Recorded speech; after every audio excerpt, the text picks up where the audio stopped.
Slaughtan lebet u becherbin bo ئینگلیزی و ڕۆژانە لەگەڵ مامۆستا Andy. Welcome to English Daily with Mamosta Andy and to this special video of answering your specific questions about learning English. Now, there's going to be a lot of information in this video. It's going to be like when we say in English, drinking from the fire hose. But I hope that this information can be helpful for you, that I'm able to provide helpful answers to the questions that were sent me. The answers that I'm going to be providing today are going to be brief, to the point, and with maybe not as much detail as I would like or as you would like. Just know that for many of these questions, I hope to revisit them in the future with more in-depth videos. But for today, my goal is to answer as many questions as I can in this video. So if you would like more information about a specific question or a specific answer, please write that in the comments. Just say, Mamosta, please explain more regarding this question or regarding that answer. So, Badas Bebekin, let's get started. Okay, first, let's get one question out of the way. Many people have asked me, are you Kurdish or are you American? To asli Kurdi yan to asli Ameriki? And I am asli Ameriki. I'm originally an American. My parents are American. Their families have been in America for hundreds of years. But I lived in Kurdistan for around 7 years, and while I was there, I studied the Kurdish language while I was teaching English, and have learned to be able to speak Sorani Kurdish, although I hope that my Kurdish continues to improve. So yes, I am an American. I can speak in Kurdish, and sometimes people look at me, at my hair and my eyes, and they think, you look a little bit like a Kurd, maybe a northern Kurd, or maybe Kurdi Irani. Where are you from? So yes, I did enjoy that in Kurdistan, the ability to sometimes appear as Kurdish, even though I'm American, and then to surprise people when they found out that I am indeed an American. The first group of questions are all around the idea of how should we learn English in general, and how should we get started if we are new learners of the English language. So I'm going to read you the questions that I was sent in this topic. User OG6SX5BL2W asked, Chon feri İngلیزی bam? Zahir Amin wrote, Bashtrin rega bo فێربوونی زمانی ئینگلیزی چیه? Bavin Barzan wrote, the best way for learning English. Mali Khan wrote, I want to learn the language, but I don't know how to get started. Ahmad O. Sultan wrote, Hi, Mr. Andy. For a fresh learner of English, what's the most necessary thing to do for practicing? Sivan Saleh 40 wrote, Chon das pepakam. Arin Zering wrote, Bashtrin rega bo ferbunchia. Saria Said, Slaw chon feri İngلیزی bam? Babe Daurau Mamosta. Saya 00 wrote, what's the best way to learn English from basic? Vari HA asked, for those who are just starting learning English, they should learn basic English vocabulary or advanced vocabulary. Thank you. Karo Namik wrote, Min amwe wak barezit ksepe bakam atwanim. And Lanja 90 comfortable. The end of her question, the second part of her question is Chon Kurdish fērbui. So these are all asking very big questions. And as I thought about how can I answer these questions, huge questions like how can I learn English? How can I learn to speak like you? How can I start? I thought maybe the best way to answer would be to tell you how I learned Kurdish. What was my process? What was my method? And then to give you some recommendations based on my experience of learning language and also my experience as an English teacher now for many years. So the first point that I want to mention to you is that you have to find a way to learn English that fits with your life and fits with your personality. There is no one method that works for every student. You have to find a specialized approach that fits for your life and fits even for your learning style. Some people have many hours a week that they can give to learning English, and other people only have maybe 1 hour, maybe 2 hours a week. So you need a program that will fit your lifestyle. برنامه‌کی تایبەتت پێویستە کە گونجاوە بۆ ستایلی ژیانی خۆت، بۆ دەرفەتەکانی ژیانی تایبەتی تۆ. So keep that in mind as I tell you how I learned Kurdish. When I started studying Kurdish, my goal was to study 20 to 30 hours of Kurdish every week. This was not just sitting at a desk, studying vocab and grammar. No, this was a mix of meeting with a Kurdish tutor, Mamostay Taibet, also listening to good Kurdish audio. This included myself speaking, conversation practice with my friends and in the bazaar and in the chaykhanas. And this included also some reading and writing. It was a mix of these 4 important areas. So that is the big picture of how I learned Kurdish. I aimed for 20 to 30 hours a week of Kurdish practice, and every week I would meet with my tutor, maybe 1 time a week when I was very busy. Sometimes 3 or 4 times a week I would meet with someone one-on-one or in a small group to learn Kurdish from them as a native speaker. And then throughout the week, I would try to get the rest of my hours through listening, through conversation practice, through reading and writing, and reviewing the things that I had already written down to learn.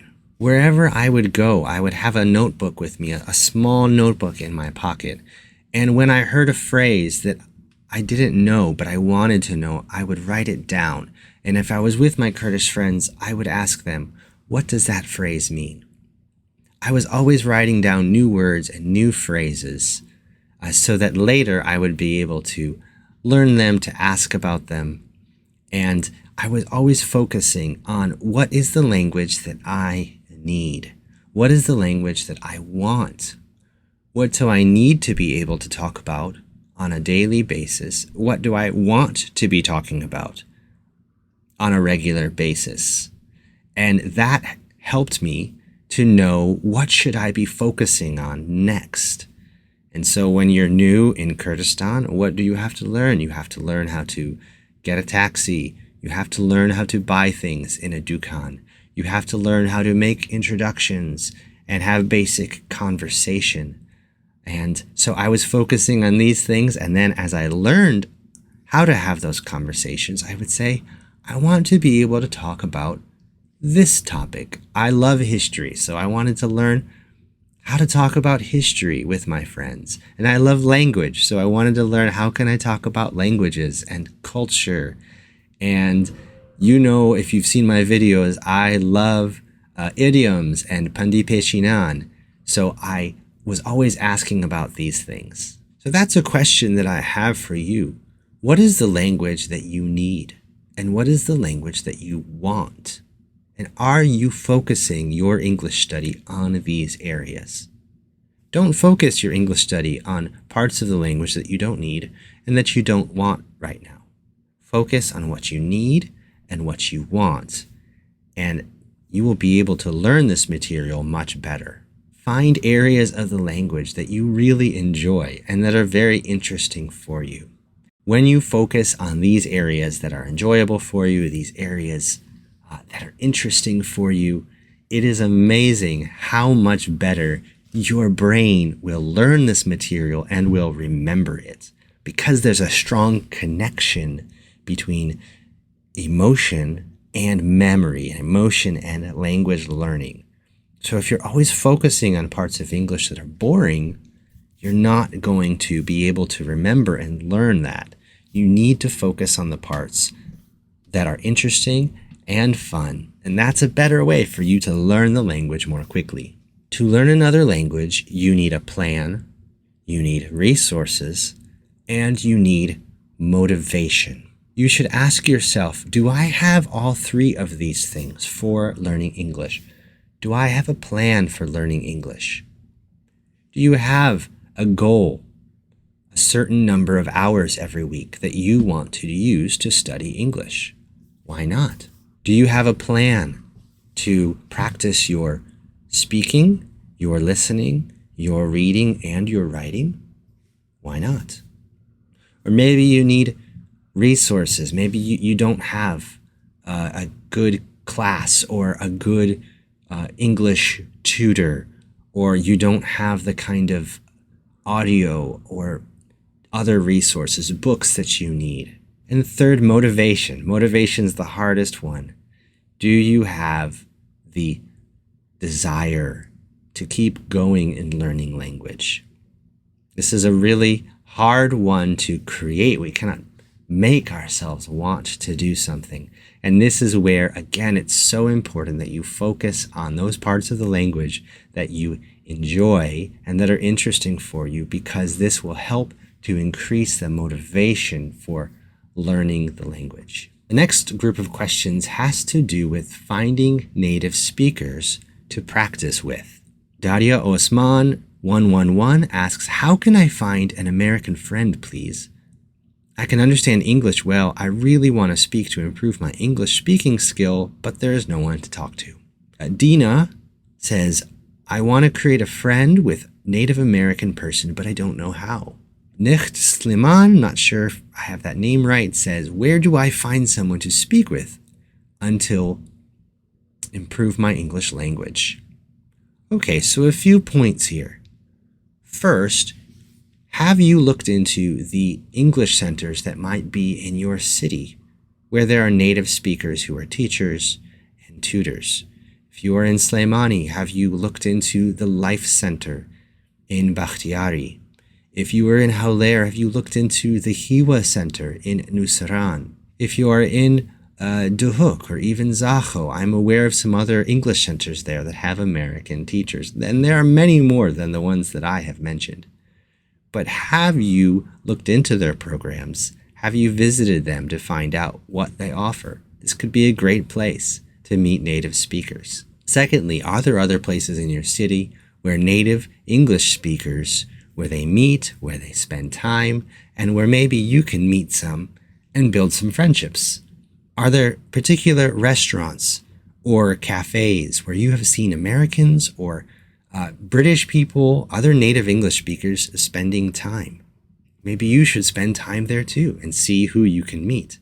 Are there international churches in your city where you could visit and get some new information about what people believe from other parts of the world, but also meet native English speakers there? What are the places in your city where native English speakers go? And have you tried going there to try to make new friends? Another option is to find a native English speaker online who will do free language exchange with you. So, for example, maybe there's someone online who wants to learn Kurdish or wants to learn Arabic, and they are willing to trade conversation time in English in order to get conversation time in Kurdish. If you go to Google and you search free language exchange websites, you will see many, many options come up. And that could be a good place to start. You might be surprised by how many free conversation partners you might be able to find just through using these kinds of websites. Another option where you are guaranteed to get a tutor is to pay for a native English speaker through a website like italki.com. And there are many websites like this where you can pay for someone who's a conversation partner, who's a native speaker, or someone who's a certified teacher, and they might charge different rates per hour. But there's many websites like italki.com where you can find a private tutor on the internet. I also might be providing some online classes or some private tutoring through my online presence of English Daily with Mamosta Andy, although I don't have that available yet. A couple people asked some follow-up questions, like what if I can't find native English speakers? What should I do? Tara Mahir says, if we don't find a native speaker or no one speak with them, can we improve our English by ourselves? How? And Lanja 90 Comfortable says, چون با آسانی بتوانی قصه با زمانک بکید، به اوی لگال کسی بیانی قصه پی بکید. So if you can't find a native speaker to speak with, the good news is that you have amazing resources online that you can use in order to learn from native speakers. And so many of these resources are free. I'll mention two of them right now. If you go to Google and you search podcasts for ESL learners, you will find many options of different podcasts that you can listen to according to your level. You could even search podcasts for beginning ESL learners, or for intermediate learners, or for advanced learners, and you will find many good resources to listen to. Also, don't forget about how many resources there are on YouTube for people studying English. I have my own YouTube channel where I'm creating videos in order to help people who are studying English. But I'm not the only one.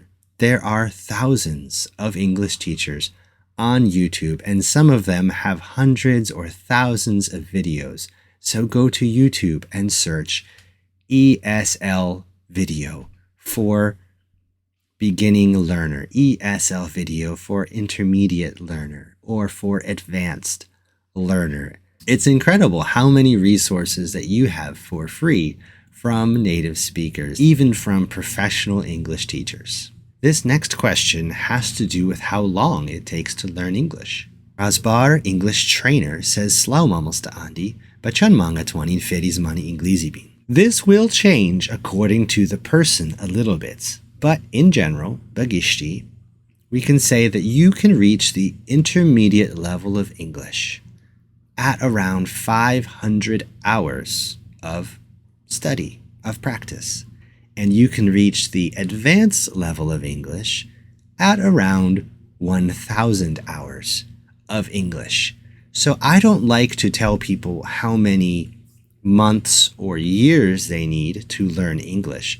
I like to tell them how many hours they need in order to reach these different levels. Now, if you want to reach the intermediate level and you can study 100 hours a month, that's around 20 hours every week, that will take you 5 months to reach the intermediate level.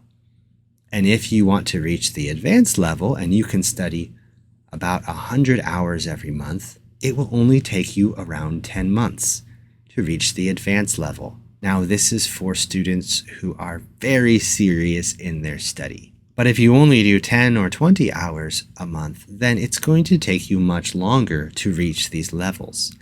Just like learning any skill, there's a number of hours that you must put into practicing that skill before you can become an advanced speaker.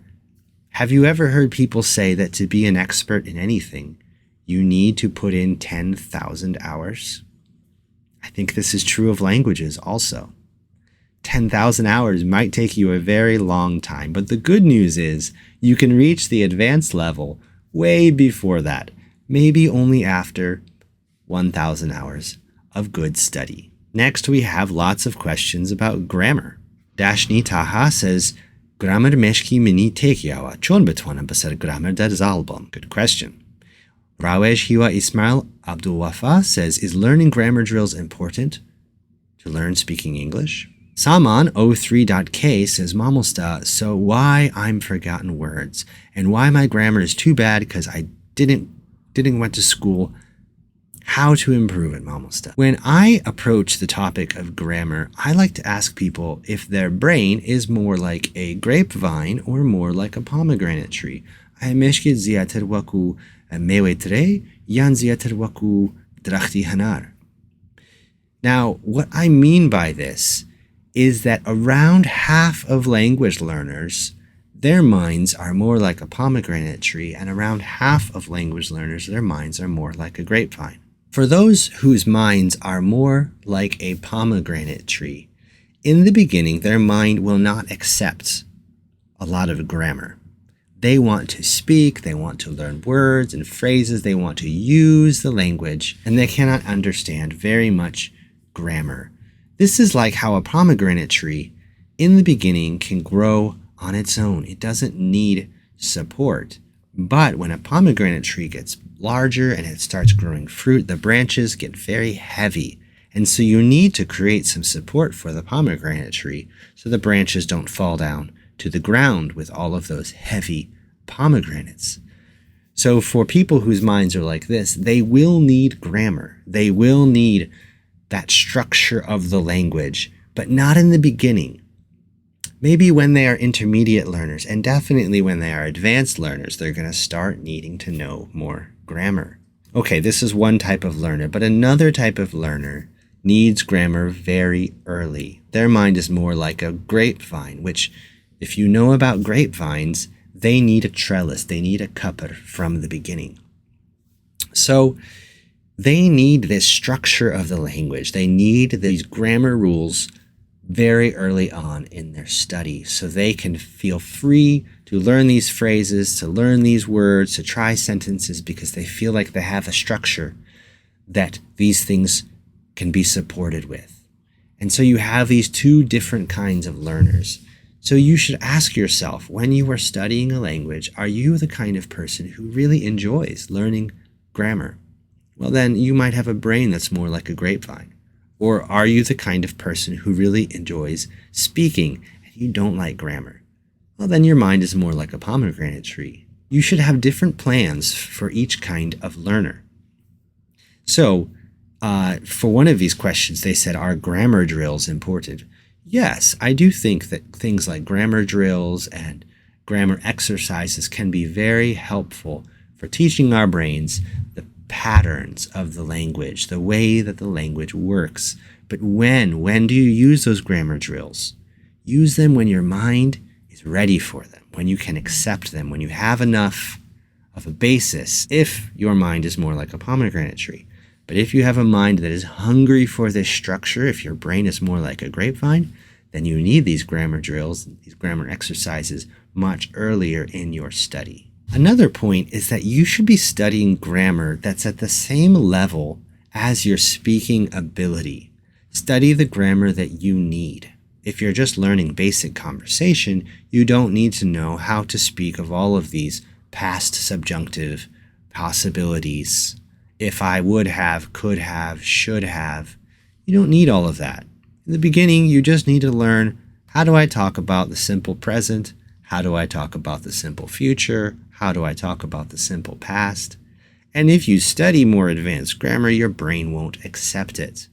So make sure that what you're studying, the level of your grammar study, matches the level of your speaking, or else your brain won't receive it. Get the grammar that you need for the conversations that you want to be having and the conversations that you need to be having. Another great way to learn grammar is to read good English books and articles. Okay, things written by native speakers. Why is this true? Because your brain, as you're reading, will be automatically noticing the patterns of the language, the structure of the language, and it will be slowly learning indirectly about the grammar of the language. And so if you read a lot, this is actually a way to improve your grammar. I really like reading books that are good translations. So I have one book in English and one book in Kurdish, and as I'm comparing how these sentences were translated, I can see how the grammar is functioning in each language. And so I'm reading in one book, it says, if you had been here, my brother would not have died. And then I see in Kurdish it says, Agar lera buitaya brakam na'amr. And so I'm learning, this is how you can use these complicated past tenses in Kurdish, just by comparing these good translations to each other.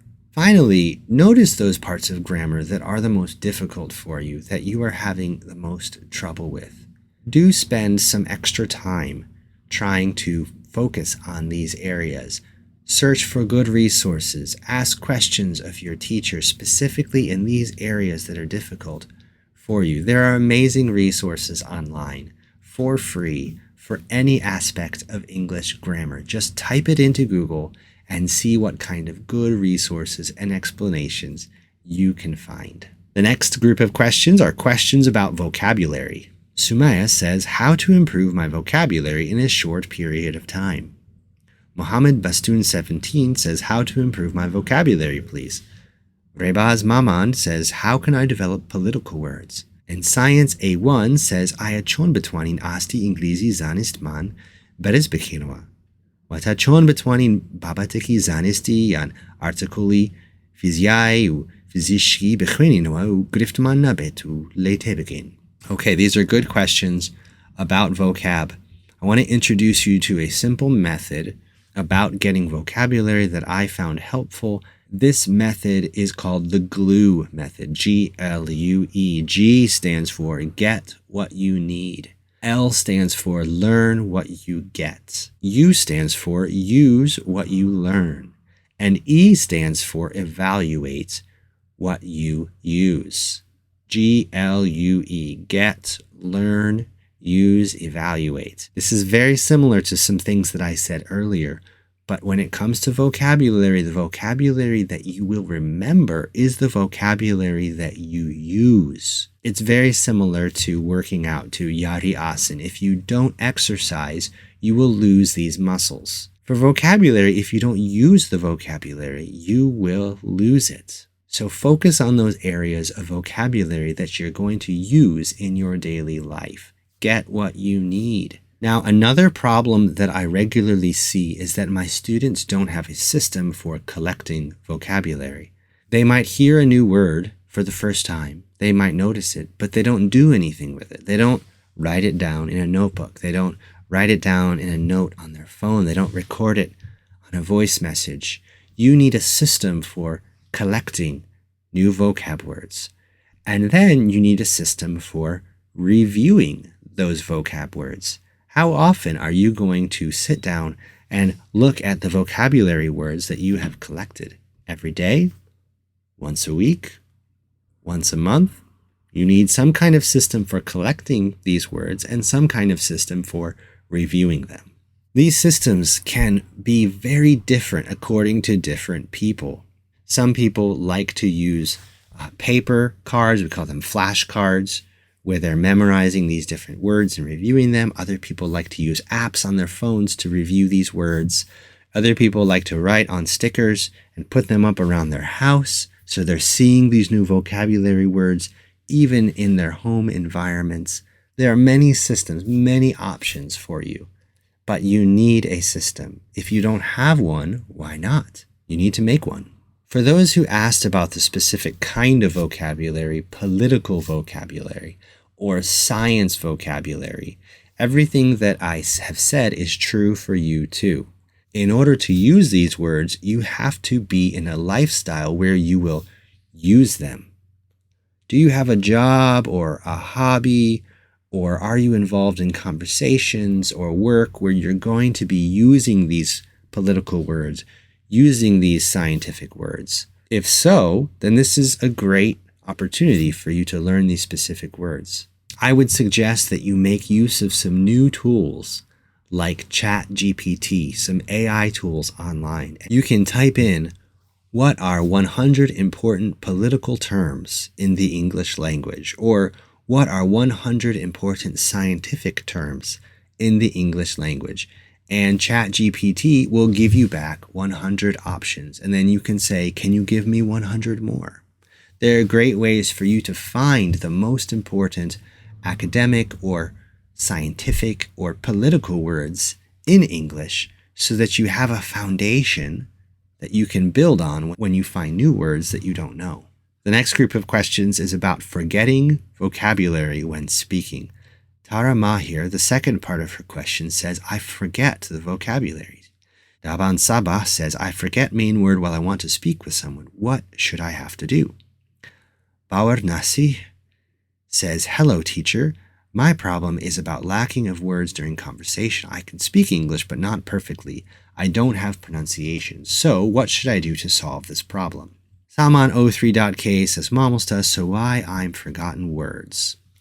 And JackBoss4931 says, I have a problem speaking and understanding native speakers. When it comes to remembering vocabulary words, there's one trick that I use for myself, and that is to make a connection with that vocabulary word.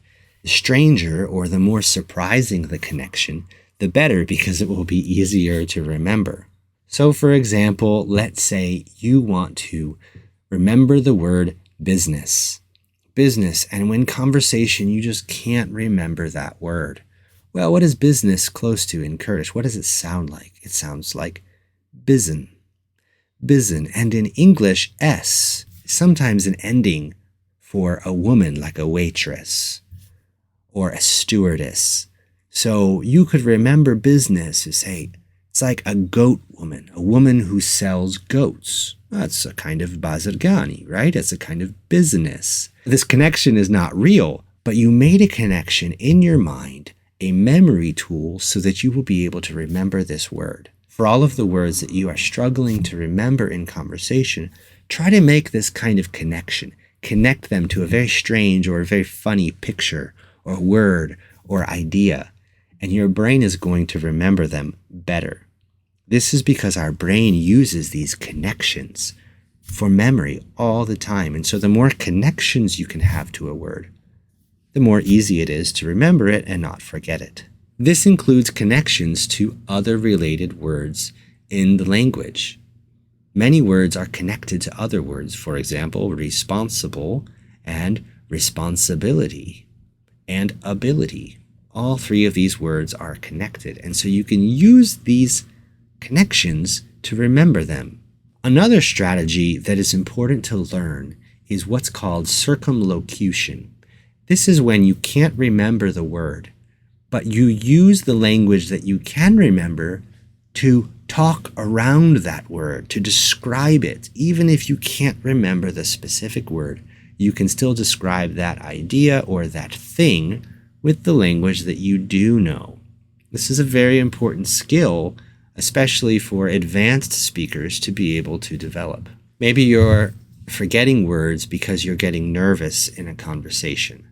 For this kind of situation, I would advise you to change the conversation back to the topics that you are more comfortable with, that you're more familiar with, and then after you have gained some confidence again and you are more relaxed, then come back to the topics where you are forgetting words and see what happens.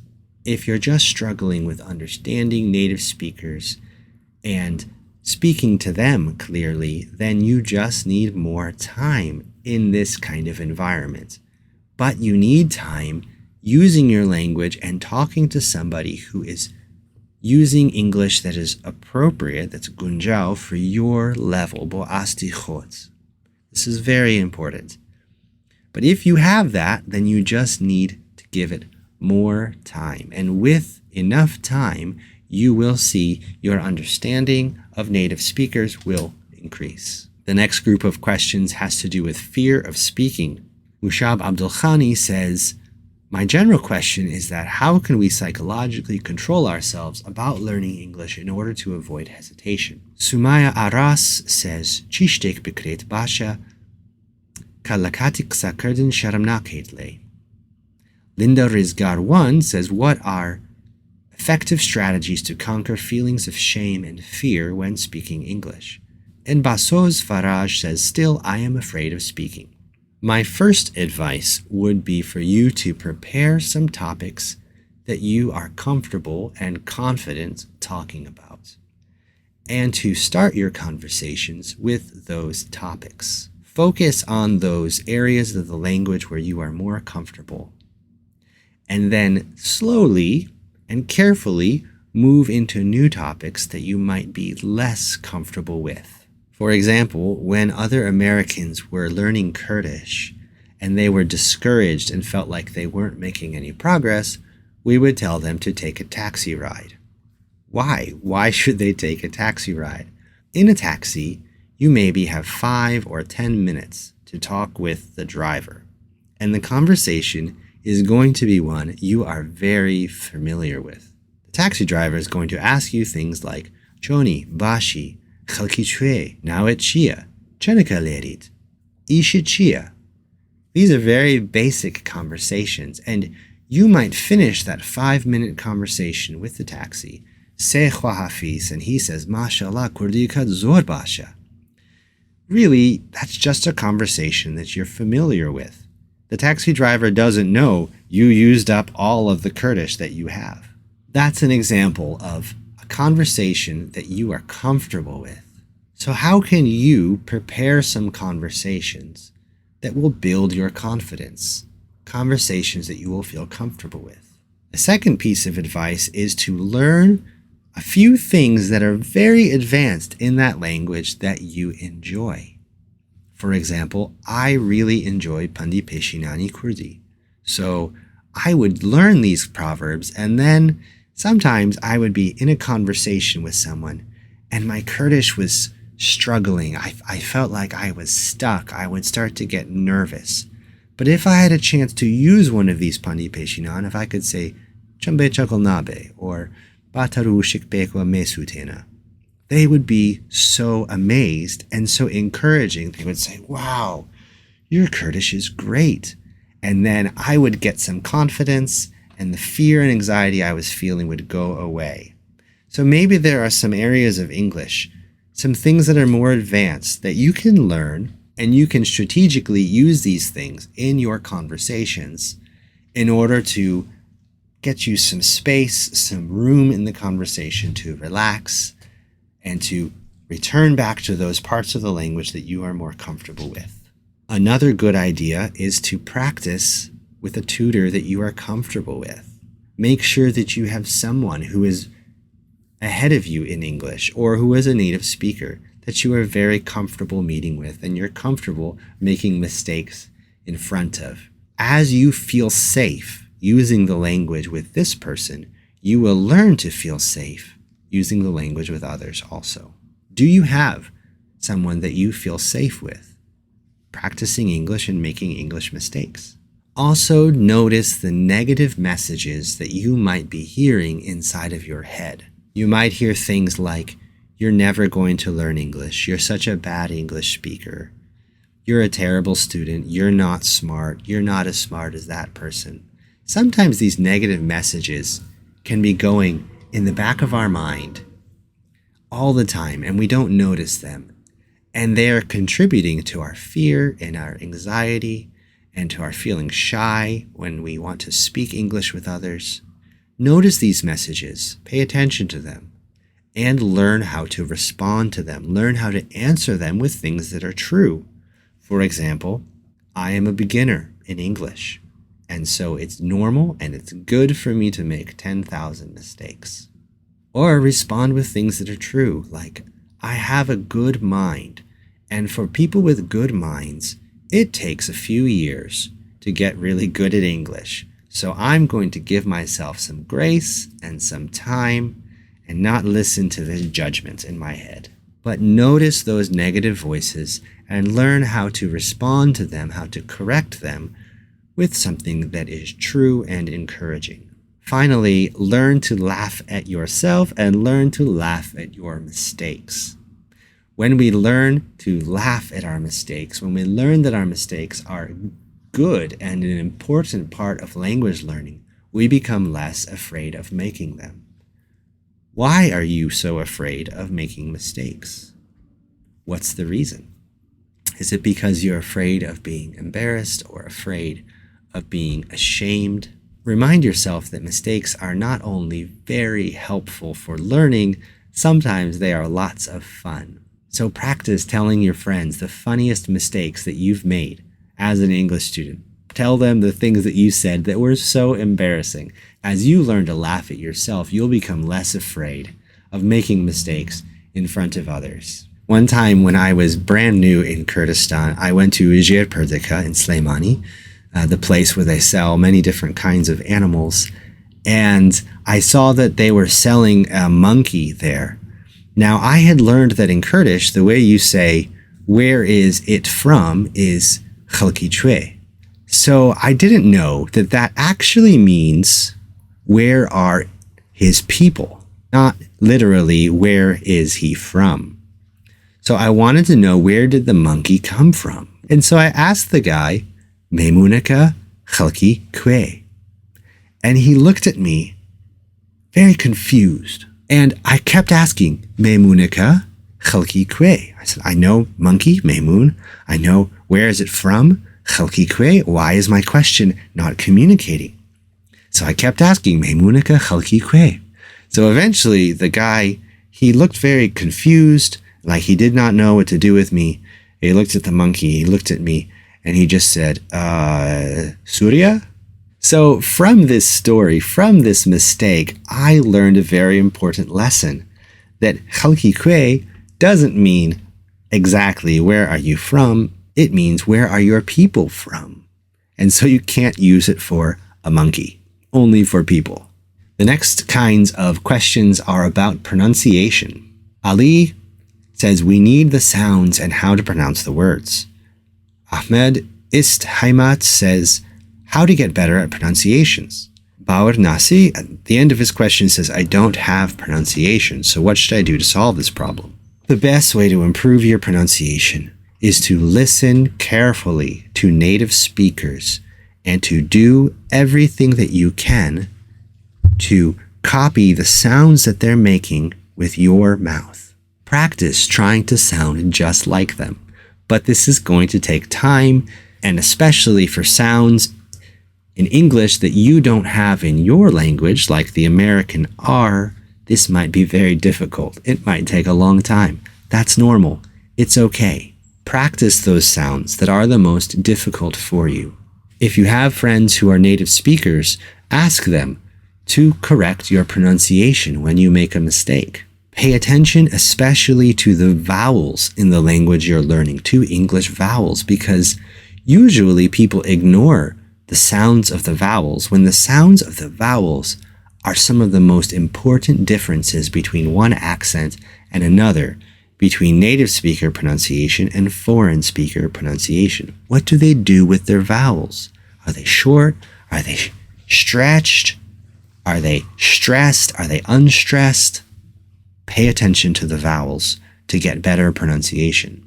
And finally, remember that clear speech is better than perfect pronunciation. Some people focus so much on American pronunciation or British pronunciation that in the end they sound less clear. It's better for you to speak clearly than to try to speak with an American accent and to be less clear. So really the goal is clarity, not perfect pronunciation. The next group of questions are about writing. Dekan D. Ahmed says, Nusinim writing zor khrapa, chon chaki bakam. O. Dashni says, how to improve our writing skills. For this, the best thing you can do is to read. Read a lot of English books, read a lot of English articles, read a lot of things written by native English speakers. This is the best way, even if you're a native speaker, for you to become a good writer. You must become so familiar with English writing that when you start to write, your mind has already learned how to copy the style of English writing. So do a lot of reading if you want to improve at writing. Another important point is that you need to learn how English speakers think, because how we think affects how we write. Kurdish people and people from the Middle East think differently than people from Western Europe and North America. People from the US and from North America, they think in a more linear fashion. They think more like an outline, and so they write more like this too. A basic example of how we think and how we write is the simple English essay, or the basic English essay that starts with a main point, and then underneath that main point you have maybe 3 supporting points, and then you say the main point again, the end. For example, For example, apples are wonderful. That's your main point. Your supporting points would be apples are wonderful because they are delicious. Second, apples are wonderful because they are healthy. Third, apples are wonderful because they are beautiful. And then you finish by restating your main point. So in conclusion, apples are wonderful. Learn about the structure of English writing and learn to do that yourself. The way that you will naturally organize things is going to be different than the way that Americans naturally organize their writing. Use the new AI tool called ChatGPT to see also how you can improve your writing. Copy and paste something that you have written into ChatGPT and ask it, can you correct the grammar mistakes in what I've written? And then it will correct the grammar mistakes for you. And then you can compare what you've written with the edited version, and you can see the different places where edits were made, and you can learn from that process. If you do that again and again and again and again, you will be learning how to improve your writing and the places where you are regularly making mistakes. So don't forget to use these new tools that are free online like ChatGPT. We had 2 questions about speaking quickly. Danyar says, just want to speak fast. What shall I do? And Alan 2005 says, can you please make a video about fast speech, American accent? So my first question would be, actually, why do you want to speak quickly? What's your goal? Don't forget, your main goal should be to speak clearly. To speak clearly is much more important than speaking quickly. But if you want to speak quickly, first make sure that your pronunciation of a word or a phrase is correct. When you know that your pronunciation is correct, then start testing yourself to say it faster and faster and faster. So take a hard word or a hard phrase. Just shuti saus would be a hard sentence. Let's say I want to get faster at speaking this sentence. Okay, just shuti saus, just shuti saus, just shuti. It's hard, but if you practice the speed after you have the pronunciation, you will become faster. And if you want a challenge, then try what are called English tongue twisters. English tongue twisters are a great exercise for you to use if you want to learn how to speak more quickly. Ultimately, you can speak faster if you just focus more time on this skill, but it will take time. But don't forget, your main goal in speaking a language is to be clear. And only after that should you worry about speed. Now we have a bunch of other questions about different aspects of learning English. First, Aban Omer asks, can you explain to us about this topic? I can understand, but I can't speak properly in English. Yes, if this is your situation, this means you need to spend some time with an English tutor, getting more comfortable and confident speaking. It's actually good if your understanding is ahead of your speaking ability. You don't want it to be the other way, where your speaking is ahead of your understanding. Remember, children learn language like this also. Their understanding is way ahead of their speaking ability.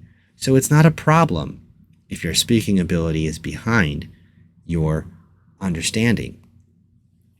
But you need to spend more time with a tutor, with a teacher, a native speaker, if possible, practicing so you can get comfortable. Again, this person needs to be someone you're comfortable with, that you feel safe with. And as you feel safe and comfortable using the language with them, slowly your speaking will catch up to your understanding. So for you, Kak Aban, focus right now mainly on speaking in your English studies. Nihad Zirar says, why don't you post daily conversations? I really need them. I think this is a great idea. I'd like to make some videos that focus on daily English conversations. I just need to figure out the right structure for those videos, the right format. But thank you for the good suggestion. Please let me know in the comments what kind of conversations would be most helpful for you. What are the conversations that you want? What are the conversations that you need for your life? Okay, Mushab Abdulkhani had also asked, what is the best way to improve my listening skills? For this, you have incredible resources on the internet, but you need to find resources that are right for your level, that are gunjao bape asti khot. So for this, you need to know what is your level in English. Are you a beginner? Are you intermediate? Are you advanced? And then search in Google good ESL podcasts for that level, or good ESL audio for that level, and listen to those things. If what you are listening to is too advanced, it won't help you. And if it's too basic, it won't help you enough. You want to find material that's right at your level or just a little bit beyond your level to challenge you. Muhammad Mahdi 17 says, Merdu loe pakter nashordre. Please translate it. Okay, so a direct translation of this would be, a dead person can't be washed cleaner than he is there. Again, if you say this to your American friends, they won't understand what you mean by this saying, so you need to find an American phrase or American idiom that has a similar meaning that you use in the same kind of situations. If I understand this saying correctly, then what you can say instead is, can't ask for better than that. Can't ask for better than that. So if someone makes you an offer, and it's a good offer, you want to accept the offer, and in Kurdish, if you would say, Merduloe pakter nashodre, in English you could say, can't ask for better than that. Ziba Ibrahim says, not a question, just an observation I had when I was trying to learn English. I think humor is one of the best ways to learn a language, and also reading helps a lot. Peace. Thank you, Ziba. Really, that's a great observation. Emotion is very important for learning English well. So humor and happiness and enjoyment and interest, these are things that are your allies. They're your friends in learning English. You want to focus on the parts of the language that you find funny and interesting and fun. The next question comes from Trifa Swara, and she says, I really wish to reach the USA to enhance and use English language. So this is not a question, but more of a comment. And so I just want to say getting to the US is very difficult, but it's not impossible. And so I wish you the best of luck with that dream. And if you come to the US, please let me know so that you can come and visit my family. Shaho Ghazi says, what do you think about learning English language from movies? This can be very good if the level of English in the movies is understandable for you. Sometimes the level might be too high. Again, it's important that the level of the English match your level or be a little bit ahead of it so that you can get some benefit, some sood from this movie. But it's a good practice, but be aware that a lot of the language used in movies is not going to be formal or professional language. It's going to be, ئینگلیزی bazari. It's going to be slang.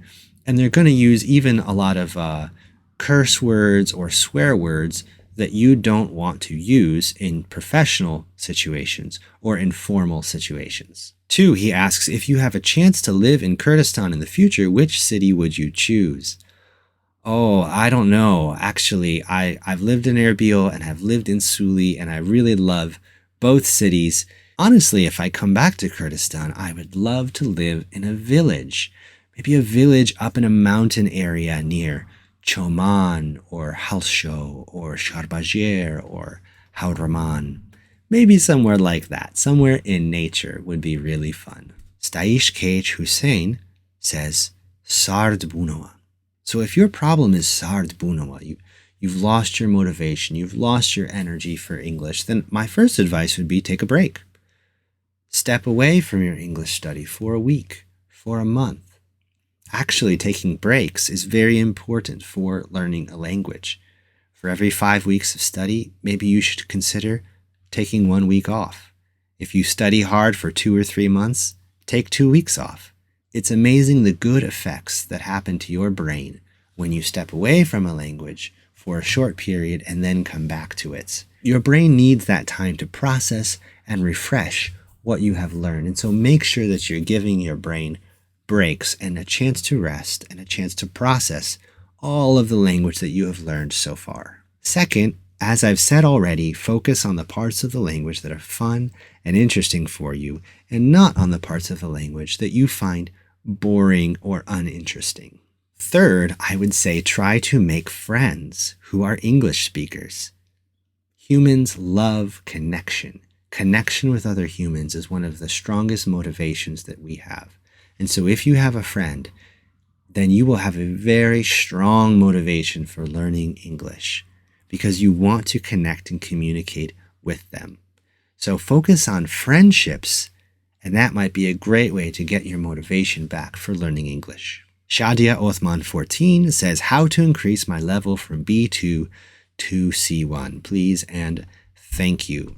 Okay, B2 to C1, you could say this is moving from an upper intermediate maybe to an advanced low level. And so at this time, it's really important to push everything that you've been doing to get to B2. You must keep doing, you must not stop, but maybe you need to do it even more. So it's time to push. It's time to be very serious about studying, maybe 20 to 30 hours every week, or practicing 20 to 30 hours. Again, mixing time in class or tutor time with speaking and listening and reading and writing and conversation in order to get to that next level. Farhad Saeed says, can you use verb ing after verb to be? The answer to this question is yes. For example, I am going to the store, or she was eating pizza. So using the verb ing after the verb to be will give you phrases in different continuous tenses. So yes, this is possible, but it will give you a phrase that is wەڵامی, that is in the continuous tense. Eugene Ive 6 says, what's different between to and for and when you use? Okay, this is a very big question. I probably need to make a video or a series of videos just on this because this is very difficult. To and for are both prepositions in English and we use them all the time. And it's hard for Kurdish students to understand when to use one and when to use another. So I'm just going to give you a summary. Use to when speaking of direction, receiving, connection, attachment, comparison, and cause when it's attached to a verb. Use for when speaking of support, representation, exchange, length, gratitude, or cause when it's with a noun. So that's just a list in summary of when to use to and when to use for, but it's a bigger topic that we'll need to talk about more another time. Soviet Onion 5 says, how do I get married to an English woman quick? And unfortunately, dear Soviet Onion, I think you're asking the question to the wrong person. You are asking an English teacher about how to get married. What you need is a different kind of professional, what we call a matchmaker. So find yourself a professional matchmaker and ask this question about how to get married to an English woman fast. Finally, Nahro Hassan says, hey Mamusta, I have no questions, just wanted to say thank you for helping us. And I want to say thank you to you, Nahro Hassan. Thank you to everyone who sent me your questions. Thank you for everyone who watches my videos. I really appreciate the support. I'm so thankful for what we are creating together, this community focused on language learning, and so thankful that I get to learn new things every day with you as I make these videos and as we interact in the comments. Did you have a question that I didn't answer? Or did you have a question that I answered you privately about in a message that you want answered publicly? Go ahead and send me a message about that or write a comment. I'm going to make more videos in the future that are this question and answer format. So thank you so much for watching, and I hope this was useful for you. Until tomorrow, Hata Sabene, Khwa Hafiz.